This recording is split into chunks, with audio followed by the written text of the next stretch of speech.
Hey everybody, welcome back. It's Steve Fretzin, and this is the Be That Lawyer podcast. We are everything about helping attorneys grow the successful practice that they've always dreamed of. And I'm just so happy that you're here. If you haven't been checking it out, we also have Be That Lawyer Coach's Corner to give you some more direct advice and tips. I've got a YouTube channel, 5 books, and a lot of other stuff too. Just type my name into Google, see what happens. I dare you. Anyway, I want to welcome you to the show, and I'm really excited to have this guest. You've been like Nancy, you've been an amazing sort of support. I mean, we met not that long ago through Matt Kurbis, right? Yes, we And you've did. been like a super supporter of mine already on LinkedIn and everything. I've just been like, wow, there's Nancy again, just adding in her 2 cents, and it's just been really wonderful. So I'm just thrilled to have you on the show. I'm just really honored that you invited me because I like your content so much. And I just, it's very interesting because when you hear about somebody, you don't really know until you actually meet them. And there was a connection right away. So I'm so happy to be able to support you. Yeah, and no surprise that Mr. Kurbis set us up. He's one of the great connectors and a good friend of mine and a neighbor. Uh, Less so now. I moved about 15 minutes away from him, but that wasn't intentional about him.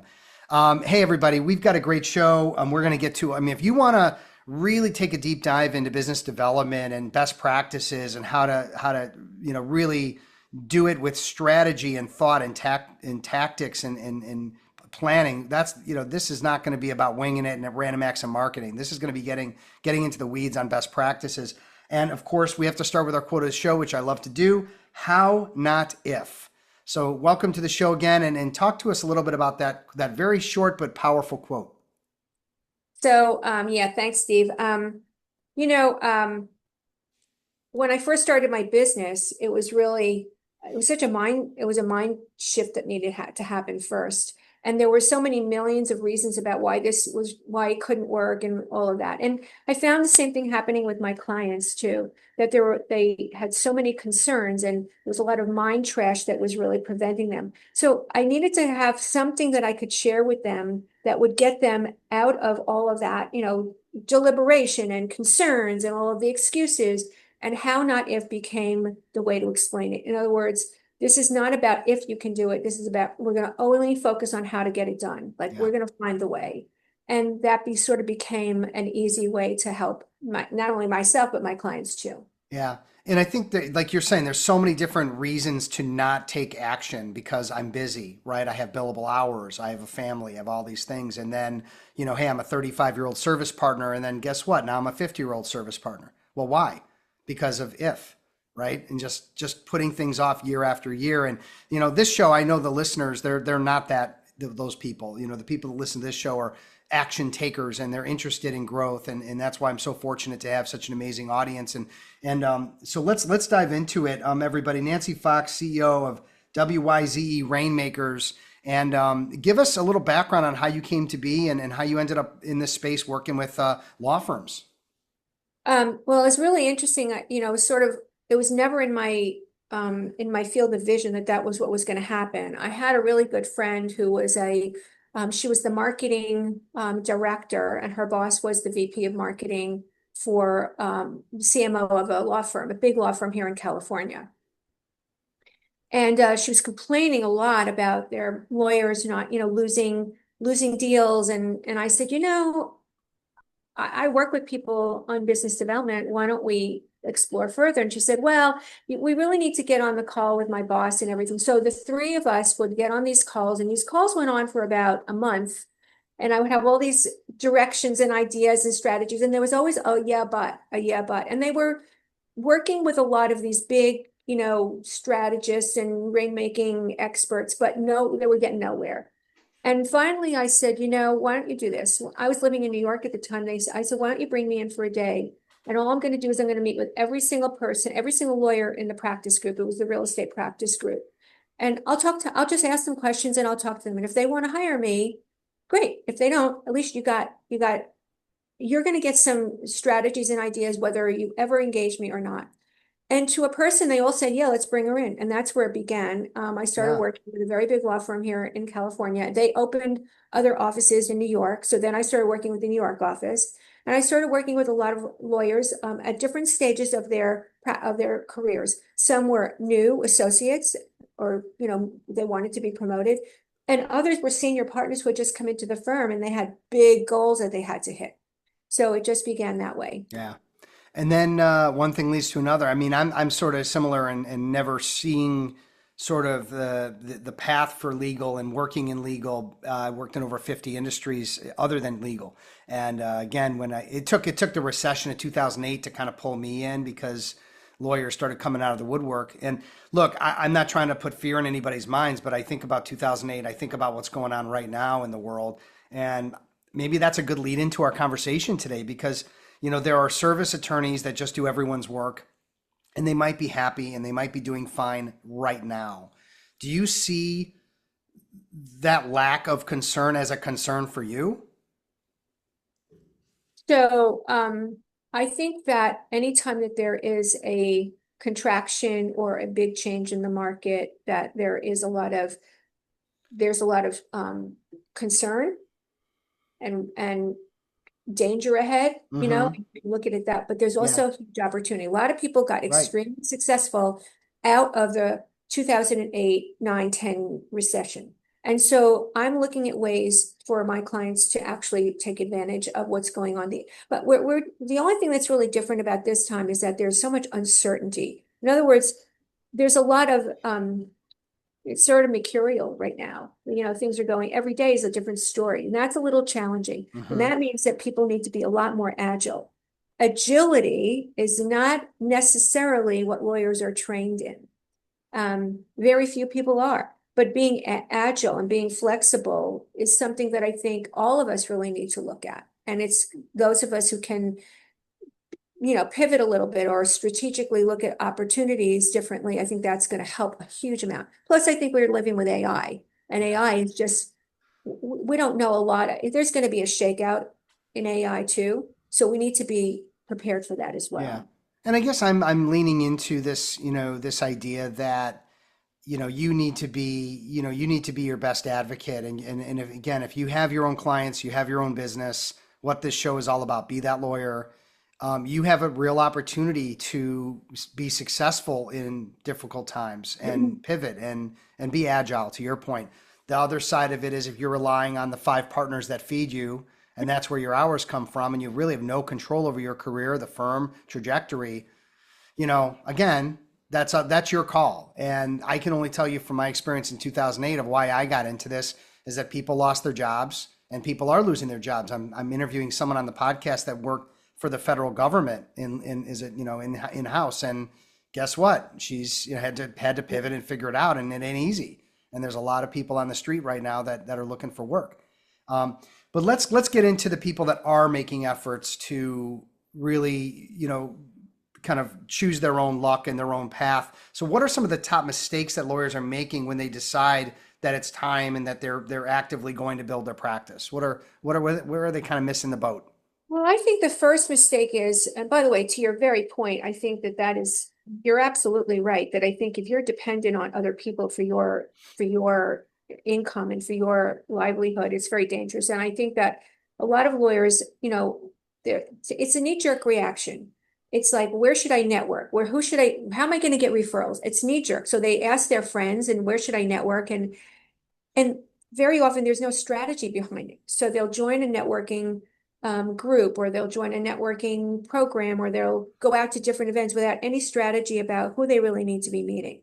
So the whole idea that I think is really important is think about who your decision makers are and where are they congregating, way more than just join the nearest or the most or the least expensive networking effort. And that's another mistake I think a lot of people make is they'll become a member of the least expensive networking organization they can because they don't want to invest in it. And Hmm. that's actually the antithesis of what they should be doing. You need to go exactly where your people are congregating. If you're going to a conference, if you're in the medical device intellectual property arena, you want to be going where your intellectual property companies are going. And if that's going to cost you $6,000 to go to a conference, do it, because out of that, you're going to meet the actual decision makers. Now, it's that strategy takes some confidence, takes some belief in yourself. But I would rather spend $6,000 where my people are really going than $2,500 a year on a hope and a prayer. Yeah. Well, let me add to what you're saying because I think you're spot on. The issue is there are lawyers that spend the 6,000, they go for 3, 4 days, they listen to everything, they don't really know what they're doing, and then they come back $6,000 lighter and they picked up a CLE or two. So I think it's a combination of choosing where the people are and then focusing on the contents being created by you and I and engaging with coaches or even mentors to say, hey, I'm going to a conference, I'm spending $6,000. How do I plan for that? How do I execute when I'm there? How do I follow through? Because if you miss any of those three things, you're going to basically, burn the money that you just spent. So I think there's more to it than, I mean, we're kind of starting at the beginning, but I get what you're saying, but maybe give a little more meat on the bone there. Yeah, that's a real, I'm glad you're, so step one is where are they going? And then preparing and prepping before you go, how to set yourself up to meet your Yeah. decision makers before you ever actually set foot in the door. Yeah. There's a whole strategy around that where you can actually learn about who's going to be attending, Yep. who's going to be speaking, who's the program director, the people who are organizing these events, they can become your friends and connections before you ever walk in the door. Yeah. You can even look at past events to see who's attended and learn who went and connect with them before. So many different cool ways to meet people and set yourself up with meetings so that when you're there, you can set up coffee dates and drink dates with people before you ever walk in the door. Yeah.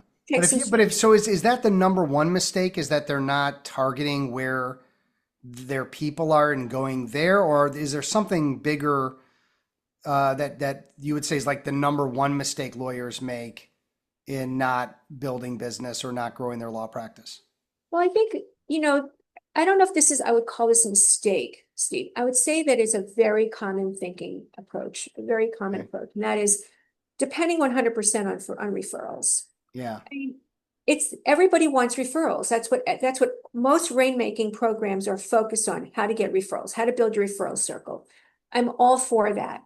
But it's like having an undiversified portfolio of your investments. So if you're only focusing on referrals, you're depending on other people to have the power in your practice. Yeah. So I really am a firm believer in having that balanced portfolio of referral sources of the right people, Hmm. and then building your own portfolio of decision makers who know you, who love you, who trust you, have confidence in you, and spread the word about you and work with you and hire Yeah. you. If you're a rainmaker and you're feeling like you're on an island, you don't have anyone to share your ideas with, solve problems with, you're going to want to check out my Rainmaker roundtables. Click the link below and learn more. So the big argument that lawyers are going to have, and again, as you said, mind trash, I call it head trash. Where you and I are two peas in a pod. It's look, I've done this before. I've been to networking events, I've attended conferences, I've tried networking, it didn't really work. So I'm just not going to bother, right? I'm just going to stay the course and just bill my hours and go home and see my family, which I totally get. Nobody wants to spend more time with their family than this guy. However, and then you can go from there. Well, I'm a perfect example personally. I mean, I was the worst networker ever. I didn't know how to do it. I was scared to death.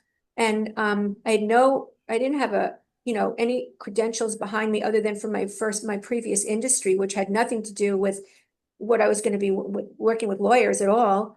The first event I ever went to with professionals was was a legal marketing conference, and then I went to accounting conferences. I mean, I remember walking in and going, what am I doing here? And I just started asking. I really started working the room by learning how to ask the right questions. And once you started asking the right questions of people and started listening, it really made a huge difference because people started to actually engage in communications that made sense to me. We started to build relationships. But this is what it took, and this is what I want to share with people. I remember the first event that I went into where I actually changed my paradigm. Before I walked in, I said, I'm going to completely clear my mind of anything about myself. And I said, I'm only going to focus on every single person and just listen to them. And it took away a lot of my fear. It took away a lot of my self-consciousness. And I started to really have fabulous conversations with people, and gave me their business cards and me having to ask them for it. So I think that if you learn how to take yourself out of the equation first, which is not easy to do, I'm not saying it's easy, especially for people who are professionals, who are highly skilled professionals like lawyers and other professionals. You've been trained in being the smartest person in the room and being a perfectionist. It's hard to divorce yourself of that Yeah. thinking, but it helps. It makes it takes your confidence to a whole new level. Yeah. And people want to talk to you. Yeah, so I think what you're saying is it's not just about being proactive, it's also about the mindset and the mind shift of it's not about you, right? It's about the people you're talking to and engaging with. And again, the more people that you talk to and ask questions, the more they may like you and want to, and you learn more, right? You learn who I should continue talking with and maybe who I shouldn't. And they'll tell you their problems too. And problems are the thing that actually lead people to engage you.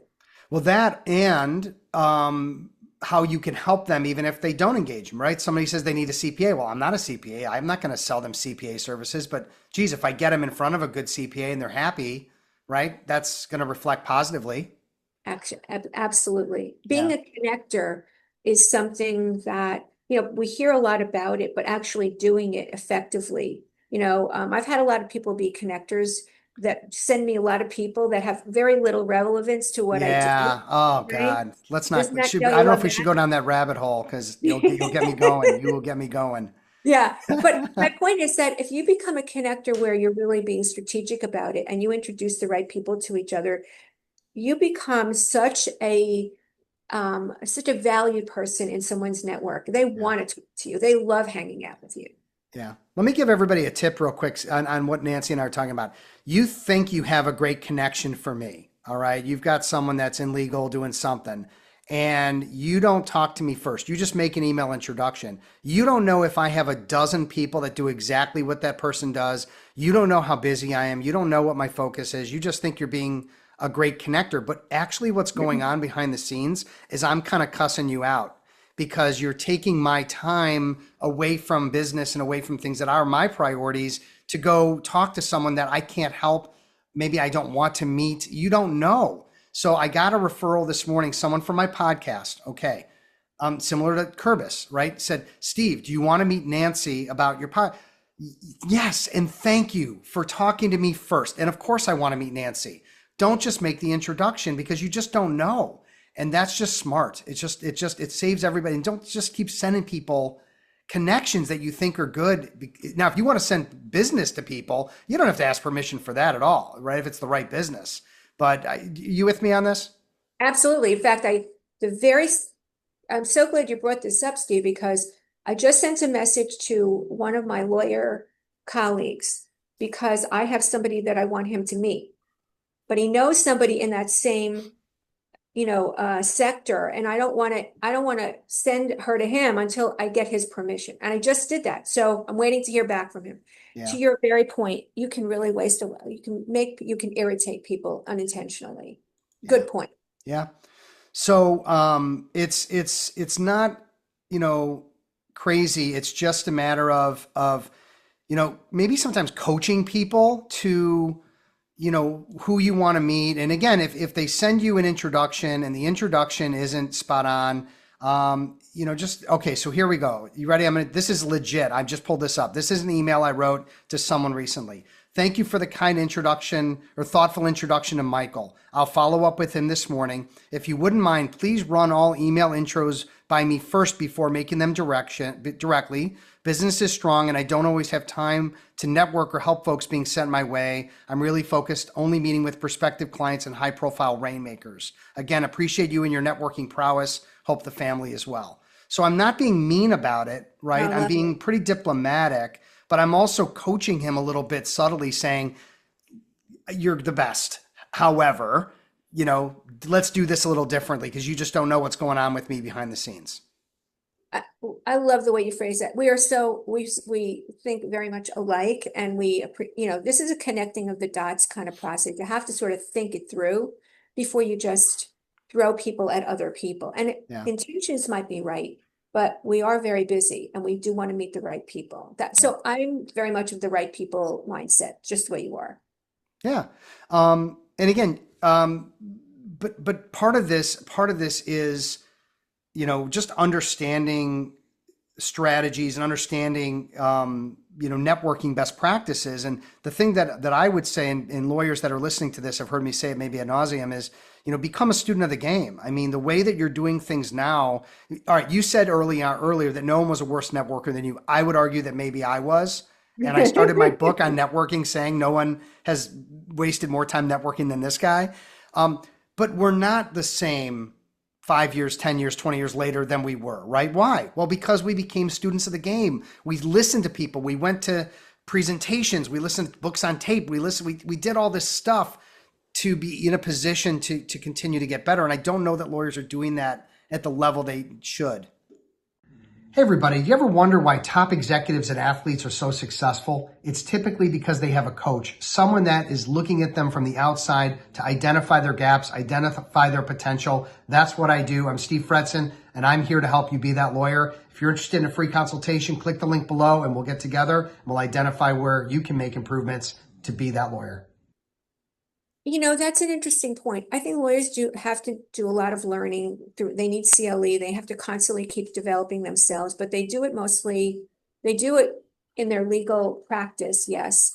When it comes to relationship building and decision and building a business development, it's a choice for them, right? Not everybody is required to be a rainmaker, but if that's something that you want, then you have to actually learn how to do that, because it's not something any of us, I didn't go to school in sales, and they don't teach it in law school, and they're not teaching it in college. So you got to learn it. And if you're not going to learn it the right way, then it's going to actually, influence your business. So, well, yeah, I mean, if you're worried about time, and then you're going to just basically throw away your time doing things ineffectively, then do you really care about your time? I mean, that's the question. So let's just give 2 or 3 really good tips on maybe where they should spend their time, how they should spend their time, and how do lawyers sort of figure out what their jam should be, because there's speaking and writing and networking and and it goes on and on and on, but that may be overwhelming.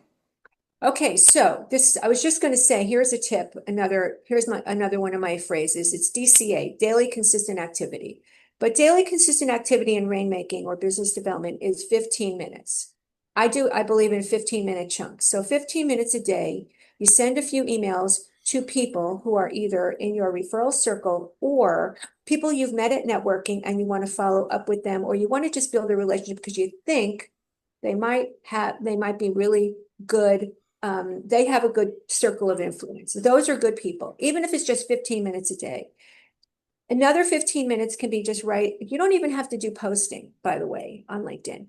All you need to do is follow the right people and comment on their And posts. we're back where we started. That's how you got going with me. I was like, I holy like mackerel, it. Nancy's everywhere. But I think it's also a very time effective way to do this. And it spreads the word, and then you can add your own post. So, but 15 minutes a day, maybe Monday, Wednesday, and Friday, you do, emails, and Tuesdays and Thursdays, you're doing comments on other people's posts, or maybe posting one day. You have sort of a strategy around it where it's not taking this enormous chunk of your time.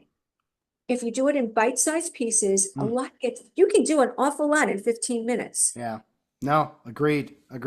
And I think you want to consider what you enjoy, where you feel there might be value in the time spent, and what's going to maybe be something you can do consistently. Because again, back to the beginning, consistency. And so if you feel like you can do LinkedIn and post and comment and do it that 15 minutes, 3 days a week, make that your jam, make that your thing. If like I'm presenting more now, like in the next 2 months, than I have all year, and conferences and all this stuff. And, I love that. I don't do enough of it, but because I'm not a huge fan of travel, like I try to limit how much I travel for business. But I'm going to make the absolute best of it, and I'm going to enjoy it, and I'm going to build a lot of relationships, and I'm going to hopefully change some lives and stuff like that. So I think, how in your mind do lawyers figure out what they should be doing in that 15-minute segment? So you just brought up something so important that I want to underscore too. What you enjoy. Like I noticed you do a lot of video, right? I'm a much better writer than I am a videoer. I don't really love, video as much as I like writing. So I found that I could, maybe do some carousels on LinkedIn, and I do mostly writing. So if you're a lawyer and you like getting on camera, you could just literally get your camera and start, sharing a tip here and there. Boom, done. It's even 5 minutes. And it doesn't have to be perfect because people don't expect these fully produced videos anymore. That's not necessary anymore. You Yeah. find what you love. And so I think you just sort of sit down and strategize it either alone. It's harder to do alone. I personally feel like we get more if we collaborate with somebody, we kick it around, having either an accountability partner, or maybe you have a mastermind group that you want to, I know you have a mastermind group. I would kick it around with your colleagues about what's really right, but do what you love, what feels good for you. And then find your thing, and you will. Yeah. And maybe even take some time to just talk at ChatGPT or AI to say, look, I'm a lawyer. This is what I do. I'm looking to grow my law practice. I hate speaking. I hate video, but I really enjoy writing. And I'm trying to it could maybe give you some thoughts and some ideas back about what some of the lawyers who feel the same way or act the same way that you do, what they're doing. And again, depending on the prompts, you might get some pretty interesting feedback. Well, that's very, over the last year, I've been developing custom GPTs for different aspects of business development. And my main guy is Leo. I created Leo, and he's got all of my stuff in there. So Yeah. if, let's say, you want to do a speaking circuit just for certain kinds of conferences or just for certain kinds of regional events, Leo can actually find them. Leo can find the program directors, can find who's making the decisions, how much these events cost, whether you need to even be a member. I mean, there's a lot that can be researched that used to take, days and weeks to figure all this stuff out. But Yeah. now we can do it in like 30 seconds. So Yeah. I think you're absolutely right. Awesome. Awesome. All right. Well, I know how fast time has gone. It's crazy, but let's talk about Nancy's big mistake. All right. Lay it out. What happened? When I knew that you were going to ask me this question, I made a decision to leave my corporate career. Well, actually, I was thinking about it. I had been in a long-term executive career, and I loved my industry, but it changed a lot. And I thought about becoming a coach. And I actually signed up for a course. At the time, this is how long ago, it was the main How to Become a Coach course by Thomas Leonard. He was the founder of the whole thing. Hmm. And then I signed up for it, and then I got nervous and I gave it. So it was 2 years later, 2 years. And I wasted those 2 years because I could have gotten a head start. It was like it wasn't a killer, but it definitely delayed me. And it took a lot to actually get the courage to go off on my own and put my own shingle out. And Yeah. I can't imagine what life would be like if I didn't do that. There were certainly a lot of other mistakes, but I think that's the one that I think was really just demonstrates how easy it is to convince yourself out of what should be your direction.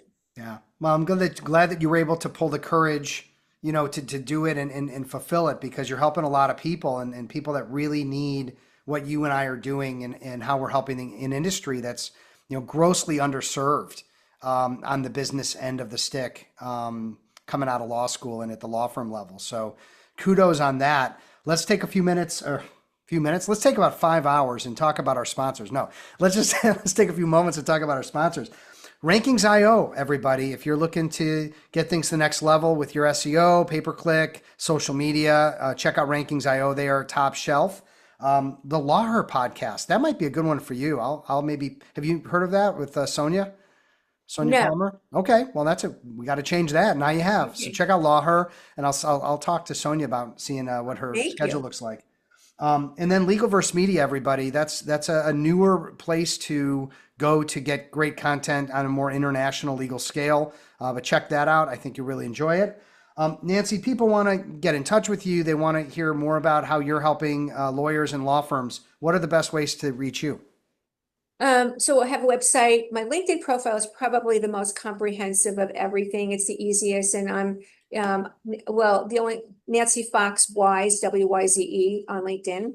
Yeah. And that's really a great place to start. My website is wiserainmakers.com/rainmakers. I got a lot of stuff. I've got a blog on there. And by the way, if you want to contribute a post to the blog, I'm happy to look at that. I would love to have a chat with you. I have a FAQ on there, and there's a lot of good content. But I think those are the two ways to get a hold of me. I am writing a book on rainmaking called Make Rain Like a Fox, There we and go. I'm looking for interviewees.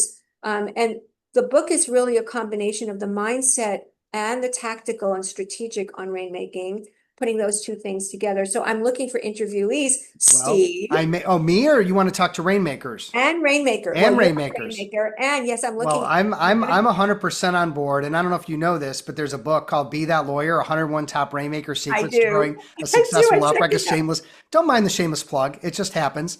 But this is it's one thing that you and I have all this experience and knowledge in the industry, but then when you take rainmakers and the people that are just like you, the lawyer listening, that have had the hard times and had to work through it and figured out a way to make millions and to live that level lawyer's life. It's exciting. It's exciting to hear that other people are doing it. And guess what? They're not smarter than you.